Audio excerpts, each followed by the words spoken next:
Hello everyone. आज है 25 अगस्त 2024 और 25 अगस्त 2024 से होने वाले महत्वपूर्ण करंट अफेयर्स के बारे में इस वीडियो में हम चर्चा करने वाले हैं।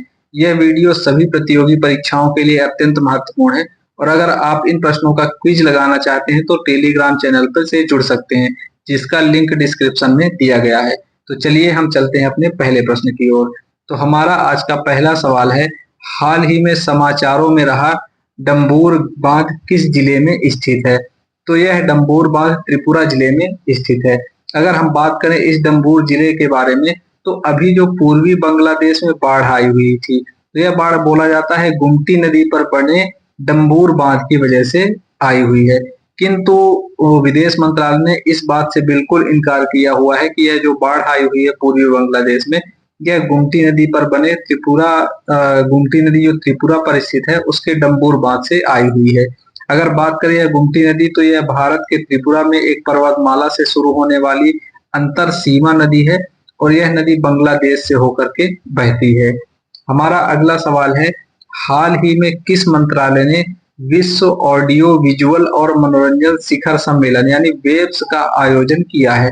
तो हाल ही में सूचना प्रसारण मंत्रालय ने इसका आयोजन किया है। तो इस प्रश्न का ऑप्शन बी आंसर सही हो जाएगा।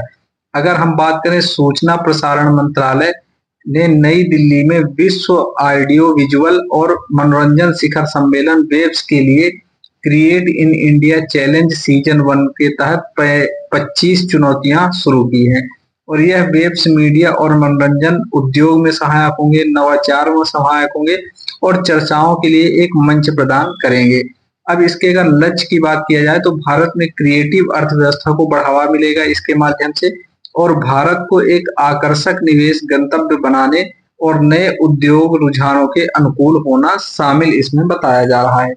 हमारा अगला सवाल है, प्रथम राष्ट्रीय अंतरिक्ष दिवस का विषय क्या है? तो हमारे प्रथम राष्ट्रीय अंतरिक्ष दिवस जो कि 23 अगस्त को मनाया गया है, तो इसका जो विषय हुआ है चांद को छूते हुए जीवन को छूना, भारत की अंतरिक्ष गाथा।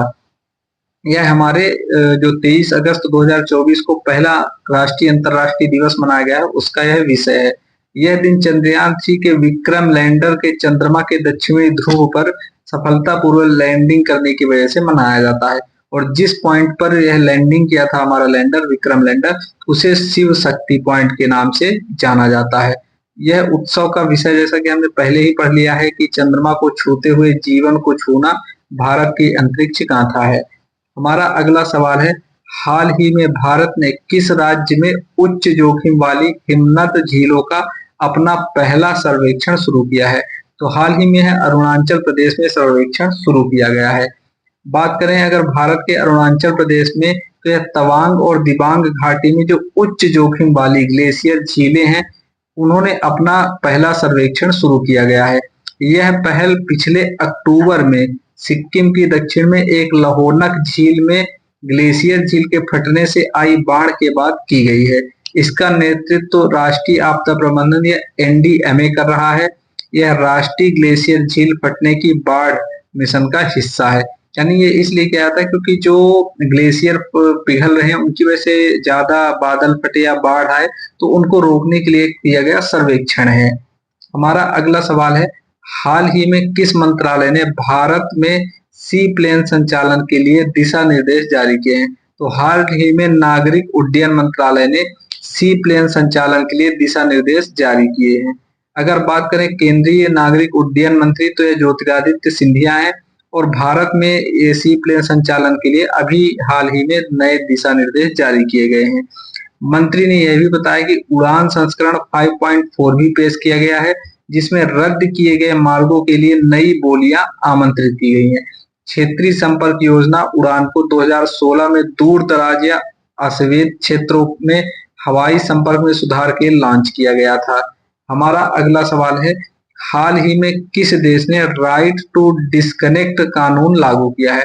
तो हाल ही में ऑस्ट्रेलिया ने राइट टू डिस्कनेक्ट कानून लागू किया है। अगर इस कानून की बात किया जाए तो इसमें कर्मचारियों को काम के घंटों के दौरान जिस व्यक्ति वह काम कर रहे हैं तो अपने मालिक को अनदेखा करने का अधिकार है। साथ ही साथ कर्मचारियों को अपने मोबाइल बंद करने का भी अधिकार इसमें दिया गया है कि वह अपने मोबाइल को स्विच ऑफ कर सकते हैं अपने वर्किंग के दौरान। और इस तरह का अधिकार फ्रांस, जर्मनी और अन्य यूरोपीय देशों में पहले से ही मौजूद है। दोस्तों हमारा अगला सवाल है, हाल ही में आईटीबीपी के अतिरिक्त महानिदेशक के रूप में किसे नियुक्त किया गया है? तो हाल ही में संजीव रैना जी को आईटीबीपी के अतिरिक्त महानिदेशक के रूप में नियुक्त किया गया है। अगर बात करें संजीव रैना की, तो यह 1987 बैच के आईएएस अधिकारी हैं और भारत तिब्बत सीमा पुलिस में इनकी नियुक्ति की गई है। और विशेष रूप से बात किया जाए तो भारत सीमा वास्तविक नियंत्रण रेखा, जिसे एलएसी कहा जाता है, पर तैनात बलों की देखरेख के लिए जिम्मेदार होंगे।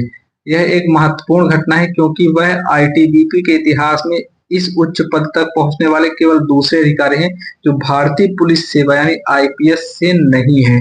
ये कहा जा सकता है 1987 बैच के वरिष्ठ अधिकारी थे। दोस्तों आज के लिए इतने ही क्वेश्चन।